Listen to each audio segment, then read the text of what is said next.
Ces derniers jours, j'ai reçu une leçon, mais une leçon de vie.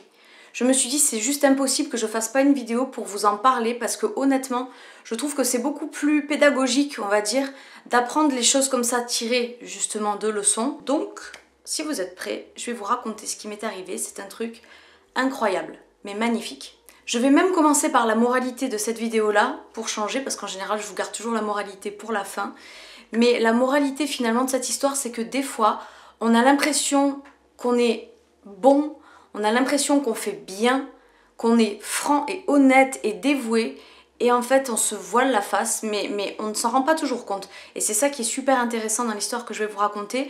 Je vous encourage vivement à rester jusqu'au bout de la vidéo pour bien comprendre tout le contexte et toute l'histoire, et ne vous laissez pas attraper directement par le titre. Alors, moi je suis une personne qui de base ne se qualifie pas du tout comme étant raciste.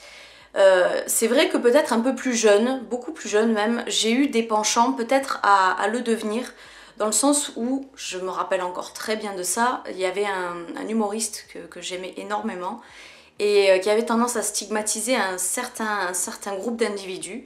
Et en fait, c'est ça qui est un peu dangereux, c'est que des fois sur le ton de l'humour, tu peux mettre en tête des idées qui sont quand même assez inacceptables. Mais comme ça passe sur le ton de l'humour, en fait, tu te dis oh ça va, c'est que de l'humour, et ça permet d'accepter, de tolérer quelque chose qui serait pas de nature tolérable. Donc je suis un peu tombée là-dedans quand j'étais, je pense encore peut-être influençable, et au bout d'un moment je me suis rendu compte que c'était une personne qui était constamment en boucle, toujours sur les mêmes choses, un délire de persécution autour de lui, enfin voilà. Je me suis rapidement dissociée en fait de cette personne que je ne regarde plus du coup, et je suis même radicalement passée à autre chose.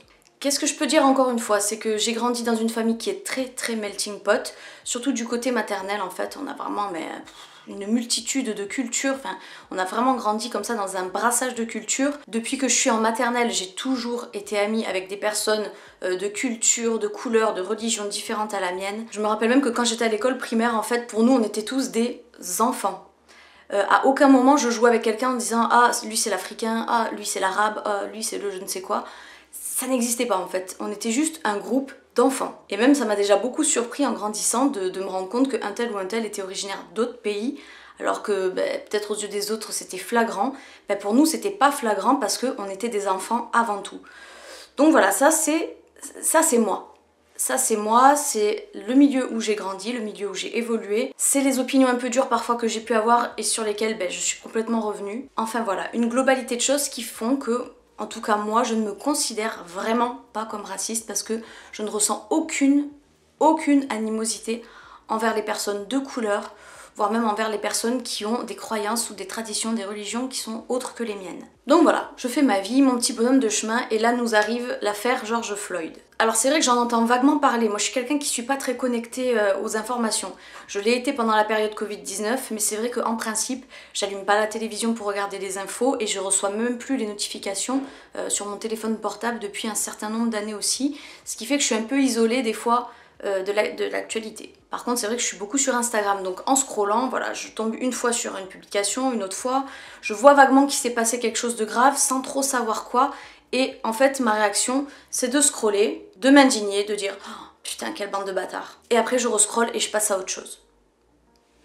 Retenez bien ça dans votre tête, ça va être important pour la suite de mon récit. Et c'est vrai qu'au moment précis où je scrolle justement, je m'indigne et je passe à autre chose, j'ai l'impression que mon attitude, même si je la décortique pas à ce moment-là, je veux dire, c'est une attitude que je décortique, que j'ai décortiquée pour faire cette vidéo bien sûr et vous l'expliquer, mais au moment même où je fais ça, en fait je considère que mon attitude elle est saine et normale, vous voyez. S'indigner face à une injustice, pour moi c'est quelque chose de sain et normal. Donc je me pose pas la question au-delà de ça, vous voyez, je m'arrête juste à, ouais, voilà, j'aime pas ce que je vois, je passe à autre chose, et c'est comme ça. Disons que dans ma tête, ce qui est en train de se passer, c'est que je me dis que de toutes les façons, le monde, il est peuplé d'incohérences.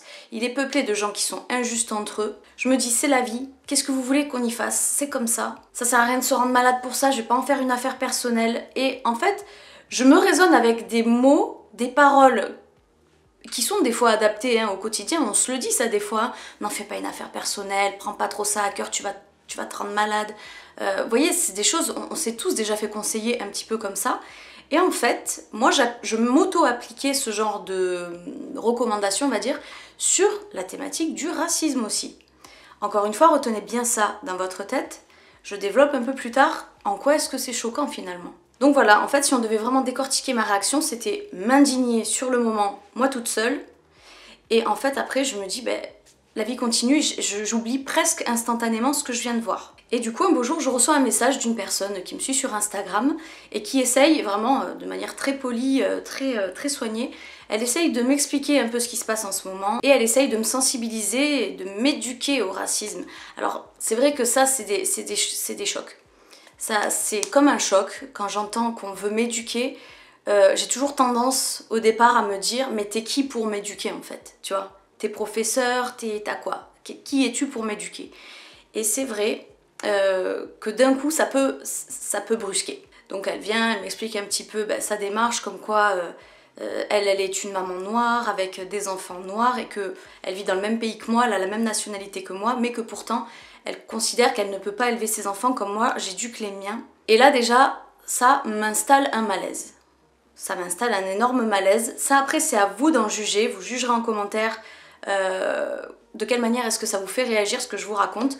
Mais moi je vais vous expliquer en fait comment j'ai décomposé toutes les étapes de notre échange qui au départ était très mal parti mais qui au final s'est bien terminé je trouve et a été vraiment satisfaisant pour les deux parties. Et dans son message du coup, tout en m'expliquant son point de vue et sa tristesse que je ressentais vraiment très très fort d'ailleurs dans ces lignes, elle m'explique que ce serait intéressant qu'une personne comme moi relaye des vidéos, relaye des textes, relaye quelque chose en fait pour montrer qu'elle apporte son soutien.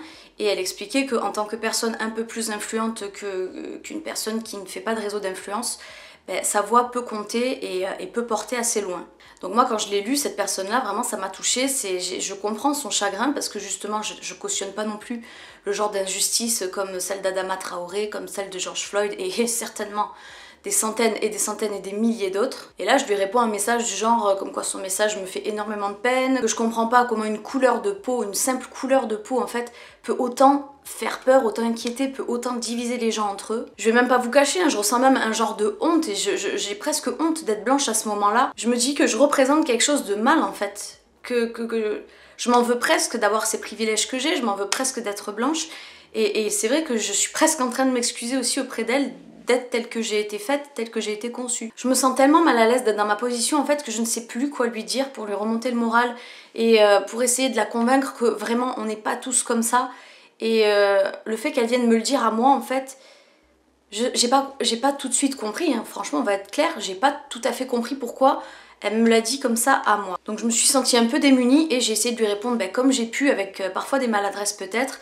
Et je lui ai expliqué que de toute façon ce monde est pourri, qu'on est une génération qui a encore trop de préjugés dans la tête et que c'est vraiment les générations futures qui mèneront un véritable combat, qui feront la différence en fait. Donc avec cette personne on continue un petit peu d'échanger, l'échange se passe quand même très très bien, toujours aussi poli.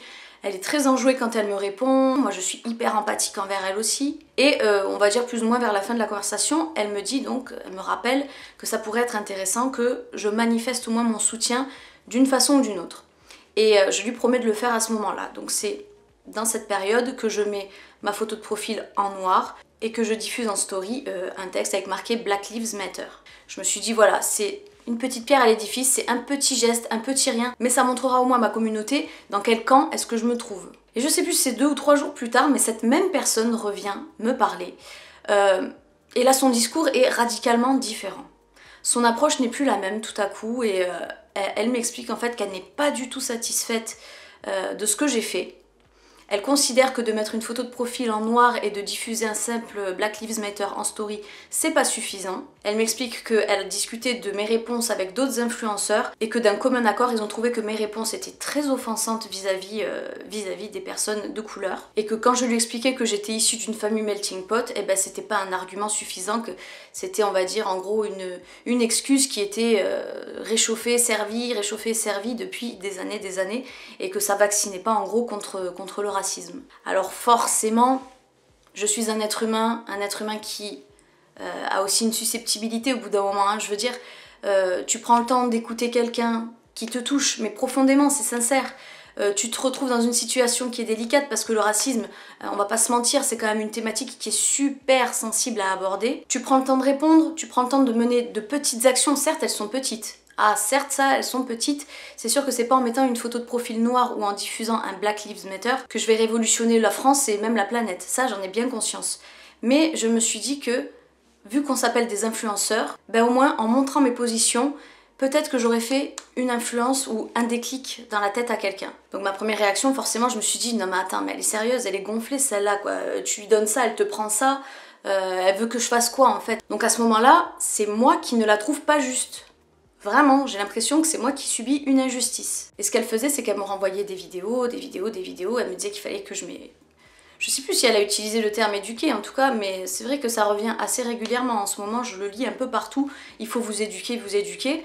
Et c'est comme je vous dis, c'est le terme qui me dérange parce que il y a des personnes encore qui disent il faut que vous vous éduquiez, mais qui savent éduquer les autres, et puis il y en a autant, ils sont complètement pas pédagogues et ils ont rien à enseigner aux autres. Limite, en fait, tu peux éduquer quelqu'un, mais sans avoir besoin d'employer le mot je vais t'éduquer. Parce que là, d'un coup, ça fait une espèce de domination sur l'autre qui pour moi n'est pas égale. Même si elle n'a pas prononcé, je sentais que au travers de ces vidéos qu'elle était très insistante en fait. Ça c'est mon impression. Je vous rassure, aujourd'hui j'ai l'impression qu'entre elle et moi c'est vraiment rentré dans l'ordre et il y a beaucoup de choses que je ne pense plus sur elle en tout cas. Mais c'est vrai qu'à ce moment précis j'étais dans la colère, j'étais dans la révolte et je me disais elle est gonflée, elle est gonflée. Et c'est vrai que dans ma tête, au bout d'un moment je me suis même dit mais hey, meuf, si ce que je fais ça te correspond pas, si t'as l'impression que je suis pas compétente, ben adresse-toi à d'autres personnes en fait, qui seront capables de faire mieux que moi. Et là elle m'explique qu'en fait, elle aurait aimé que je m'implique un peu davantage plutôt que de mettre une simple photo avec une expression qui n'avait pas vraiment de fond et une simple photo noire quoi. C'est vrai que ça communique pas un message. Et elle m'a dit qu'elle aurait aimé en fait juste que je m'intéresse un peu plus et que je m'implique un peu plus parce que c'est un problème qui est planétaire. Donc elle aurait aimé en fait que je m'exprime d'une façon ou d'une autre pour justement manifester mon soutien, mais au travers d'un message un peu plus profond, un peu plus peut-être incisif. Et là je lui ai sorti cet argument, je lui ai dit tu sais, et par contre ça je le maintiens. Ce que je vais dire là maintenant précisément, c'est une idée que je maintiens, c'est un constat que j'ai fait et je pense que c'est une réalité. Quand on mène un combat, il y a toujours 3 catégories de personnes en fait. Il y a les militants. Les militants, c'est ceux qui ont les épaules. Franchement, c'est ceux qui ont les épaules, c'est ceux qui ont le courage, c'est ceux qui ont la grande gueule, c'est ceux qui ont la détermination, enfin bref, c'est les guerriers, quoi. Donc il y a les militants, il y a les antis, toutes les personnes qui vont s'opposer justement à ce combat, qui vont avoir des opinions qui vont être totalement opposées. Et il y a les suiveurs. Les suiveurs, j'en fais partie, je pense que moi je me range vraiment dans cette catégorie-là, c'est-à-dire que bien sûr que j'ai une opinion sur beaucoup de causes. J'ai une opinion, j'ai des positions, mais en fait ma façon à moi de soutenir, elle est très individuelle et je sais qu'on est beaucoup comme ça. On est énormément même comme ça, à soutenir des causes mais de manière vraiment passive. On n'est pas là pour dire si c'est bien ou si c'est pas bien, c'est juste des catégories. N'oubliez pas qu'on est dans un pays libre, un pays de choix, un pays de droit. Donc on a le droit de choisir ce qu'on veut faire et c'est pas pour autant qu'on va devoir subir de se faire montrer du doigt et de dire ah toi tu décides de pas faire, toi tu décides de te taire, donc t'es comme ci, donc t'es comme ça.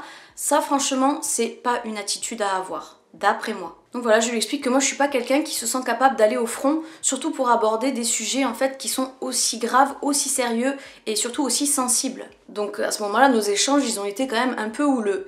Et je pose mon téléphone parce que j'en ai marre, tout ça. Mais pendant que je pose mon téléphone, si vous voulez, je réfléchis. Parce que j'ai l'impression en fait qu'il se passe un truc que j'arrive pas à comprendre. Et quand j'arrive pas à comprendre, je me dis c'est pas possible en fait. Il y a forcément quelqu'un dans le lot en fait qui saisit pas un enjeu. Soit c'est elle en fait qui se sent vraiment très concernée et qui du coup prend ça trop à cœur, soit c'est moi qui ai un détachement face à la situation qui n'est pas normale. Donc d'après vous, qu'est-ce que je me suis dit au bout d'un moment? En fait ça m'a explosé au visage. Je sais pas pourquoi, ça a été un éclair qui m'est venu devant les yeux et j'ai compris qu'en fait c'était pas vraiment elle le problème, c'était moi. C'était moi et ma façon de recevoir en fait sa détresse. Parce que c'est vrai qu'à ce moment-là, moi je me croyais encore dans le vrai, je me disais, je pars du principe, ma base c'était ça, mon principe, ma base, c'est je suis pas raciste. Donc qu'est-ce que tu viens me montrer du doigt, qu'est-ce que tu viens me faire des problèmes avec d'autres influenceuses en montrant ce que je t'ai répondu et comme quoi je suis offensante ou je sais pas quoi alors que j'ai choisi mes mots scrupuleusement. voilà, je comprenais pas en fait sa démarche, je la trouvais injuste parce que ma base de données, ma base de pensée, c'était je suis pas raciste. À partir du moment où je suis pas raciste, viens pas m'engrainer, viens pas me chercher des poux. Je lui ai même dit, franchement, fais gaffe, si c'est ce que tu recherches, des gens qui font que soutenir comme ça ouvertement, j'ai dit fais attention parce que la majorité des personnes qui s'expriment comme ça sur les réseaux sociaux, la plupart, c'est simplement pour s'attirer le capital sympathie YouTube, Internet et faire grimper leur popularité. J'ai dit donc, il vaut mieux préférer une personne qui va s'exprimer modestement mais qui va le faire sincèrement plutôt qu'une personne qui va en rajouter des tartines, des tartines et des tartines et qui au final le fera pas du tout sincèrement, va juste profiter en fait d'un événement planétaire à des fins amélioratives quoi. Donc je lui ai un peu expliqué ce point de vue et en fait j'avais tellement au départ l'impression de subir une injustice vis-à-vis de moi que tout de suite je me suis emballée. Je me suis emballée et le problème c'est que quand tu montes au créneau, quand tu te mets en colère, ton cerveau ne peut pas réfléchir. En fait c'est une barricade. C'est pour ça qu'en général je n'aime pas les... je n'aime pas les approches qui sont culpabilisantes. Quand on mène un combat en fait, j'ai vraiment du mal avec la démarche de la culpabilisation parce que regardez, moi je suis quelqu'un qui se remet tout le temps en cause, je suis quelqu'un qui se remet sans arrêt en question, mon avis il évolue en permanence, je ne pense jamais les mêmes choses d'une année à l'autre. Donc en fait je trouve que cette méthode, elle pose un frein. Vous voyez, et c'est peut-être pour ça en fait que des fois on n'arrive pas à se débloquer, on n'arrive pas à réfléchir de manière lucide ou qu'on n'arrive pas à comprendre l'autre. C'est un constat que je fais comme ça, hein. C'est pas une science avérée, mais c'est un constat que je fais comme ça. Et là du coup je raconte donc tout ce qui vient de se passer à mon chéri, je lui dis putain mais en fait cette fille-là, pour qu'elle soit contente, en fait ce qu'elle voudrait c'est que je m'exprime, que je parle, que voilà, je dise ce que je pense de tout ça.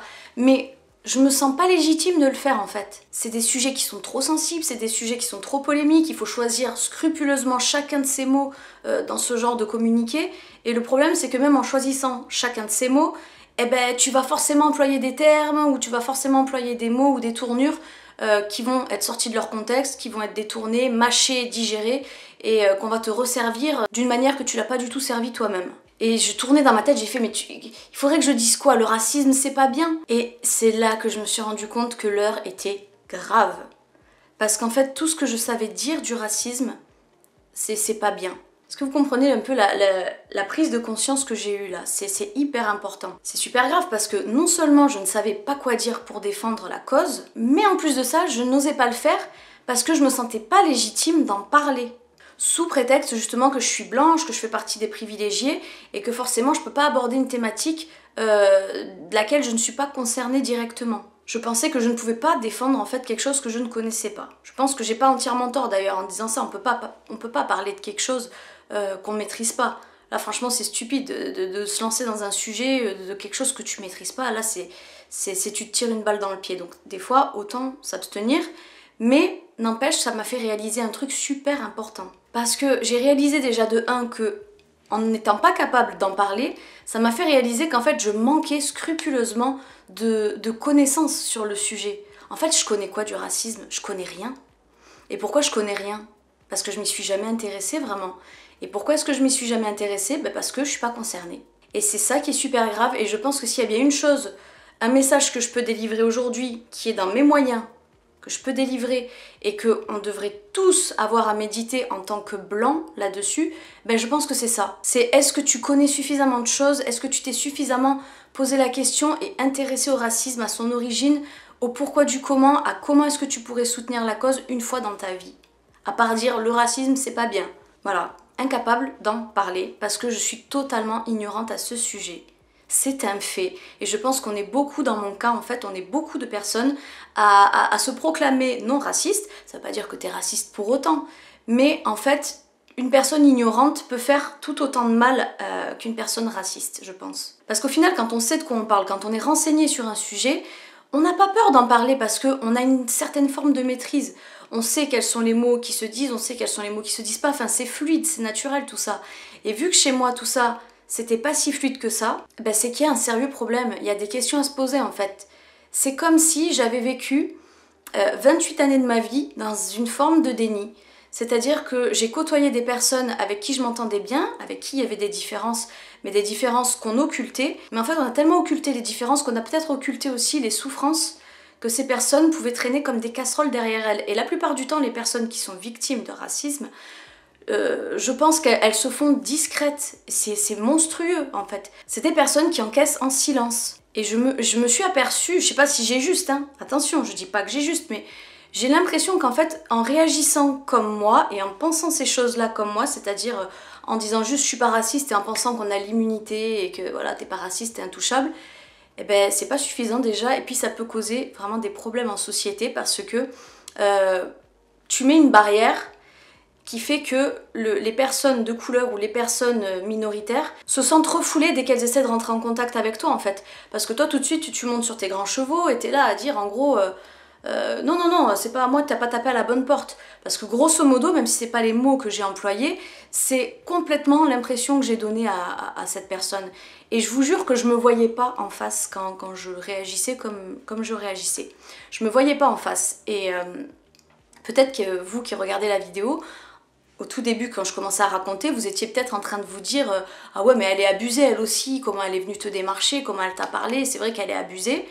Peut-être que vous vous êtes dit ça. Si vous vous êtes dit ça, bah c'est que vous avez peut-être aussi le même problème que moi en fait. C'est-à-dire que vous avez jamais vraiment eu de problème à cause de votre couleur, à cause de votre appartenance culturelle ou quoi que ce soit d'autre dans votre vie. Et du coup, il y a des choses qu'on n'est pas capable d'assimiler. Sur le coup, on n'est pas capable de les comprendre. Voilà, parce qu'on ne les a pas vécues, qu'on ne les connaît pas, qu'on ne les subit pas, et parce que surtout les personnes qui sont victimes nous préservent énormément, alors qu'ils n'ont pas à le faire. Franchement, ils n'ont pas à le faire. Puis vous voyez, quand je disais que je me sentais pas légitime d'en parler, c'est comme si en fait je me dissociais de tout ça. C'est comme si en gros je m'écartais du problème en disant non non, moi je suis pas concernée, hein, en gros réglez ça entre vous quoi. Mais c'est super grave parce que j'avais pas l'impression de faire ça. À aucun moment j'avais l'impression que c'est ce que je faisais, mais en fait c'est le langage indirect et l'inconscient qui prenait contrôle à ma place, clairement, et je suis certaine, je mets ma main à couper qu'on est vraiment nombreux dans ce cas de figure, et qu'on ne s'en rend pas compte en fait, parce qu'on n'a pas été éduqués, élevés, programmés à avoir une attention toute particulière sur ce problème, qui effectivement est planétaire. Et à ce moment précis où j'ai fait ce constat, eh ben, cette personne qui était en train d'échanger avec moi, je me suis mise à la comprendre comme ça. Et je me suis dit, mais en fait, toute cette colère qu'il y a dans le monde, toutes ces personnes qui se révoltent, mais évidemment qu'ils en arrivent à des fois devenir en colère et que certains usent la violence pour se faire entendre. Mais tu deviens fou au bout d'un moment. Tu hurles au secours et personne ne t'écoute. Mais c'est quand même monstrueux. Les seules personnes qui t'écoutent, en fait, qui te tendent une vraie oreille attentive et qui te comprennent vraiment, ce sont finalement les personnes qui sont comme toi. Mais c'est pas les personnes qui sont comme toi qui vont vraiment changer les choses. Il faut faire changer la globalité, en fait, des mentalités. Et je sais pas comment vous dire, en fait, ça m'a juste explosé au visage. Et cette personne-là, en fait, je la remercie, en définitive, parce que elle m'a fait comprendre un truc, là, un truc de fou, qui moi-même va me permettre de transmettre à mes enfants une éducation peut-être différente. Et si je transmets une éducation différente à mes enfants, où je les sensibilise sur le racisme, je les sensibilise justement sur les personnes comme ça qui sont persécutées pour une histoire de couleur, de religion ou de culture ou je sais pas trop quoi, et peut-être que j'aurai un peu contribué à faire un monde meilleur demain. La voilà, ma pierre à l'édifice. Rien à voir avec le fait de mettre une petite photo noire en photo de profil Instagram et de mettre un Black Lives Matter. Là, on est sur une démarche, on est sur quelque chose qui peut-être va faire avancer les choses. Voilà, c'est une sacrée histoire, hein. J'espère que vous l'avez écoutée jusqu'au bout, j'espère que j'ai pas été trop barbante, mais j'adore ce genre de leçons. Franchement, moi les leçons de vie, j'en reçois souvent et puis j'adore, surtout quand ça se passe comme ça. C'est-à-dire que il y a un affront, même si j'aimerais éviter, c'est sûr, mais j'aime en fait quand il y a un affront et qu'au bout d'un moment j'ouvre les yeux et je me dis en fait mais meuf, c'est toi qui avais tout faux sur toute la ligne. En fait, on te demandait de comprendre un truc simple et tu l'as pas compris parce que t'as pas été éduqué, t'as pas évolué comme ça. T'as évolué avec un modèle antiraciste, mais c'est un modèle qui clairement est insuffisant. Donc c'est sûr que je ne verrai plus jamais les choses comme avant. D'ailleurs, je vais vous faire un petit peu participer, je vais vous demander un service. Moi, je suis très lecture en ce moment, plus que les vidéos d'ailleurs, je suis très lecture. Si jamais vous avez des livres à me conseiller, des bons livres, qui traitent justement du racisme, de la naissance du racisme, des textes, des choses qui peuvent justement m'éduquer, hein, sur le sujet, je suis preneuse. Je suis prête à passer commande de ces livres, de faire ma sélection et vraiment de me renseigner et de me bâtir une culture sur ça. Parce que l'ignorance, franchement, je crois que c'est ce qu'il y a de pire. La désinformation et l'ignorance, c'est ce qu'il y a de plus dangereux, de plus nocif, peut-être même plus ou égal encore au racisme. Parce que le racisme, c'est aussi de l'ignorance. Donc à partir du moment où tu es ignorant, tu es dangereux. Voilà, je sais pas ce que j'ai semé dans votre tête, mais en tout cas j'espère que j'ai semé quelque chose qui pourra germer, surtout auprès des personnes qui justement sont comme moi et se reconnaissent dans ce que j'ai dit et dans ma façon de réagir au départ. Je vous précise quand même encore une fois qu'avec Emma, la personne qui est venue me solliciter sur Instagram pour me parler de ça, on est en bons termes. On s'est toutes les deux présenté des excuses, c'était magnifique franchement. Toutes les deux on s'est présenté nos excuses. Toutes les deux on a trouvé qu'on avait appris l'une de l'autre. Bref, franchement, un truc qui finit comme ça, je trouve que c'est merveilleux et magnifique. Donc si vous trouvez que cette vidéo peut apporter quelque chose à quelqu'un, n'hésitez pas à la lui partager. N'oubliez pas les livres en commentaire. Et on se fait un très gros bisou, on se dit à bientôt dans une prochaine vidéo. Bye bye.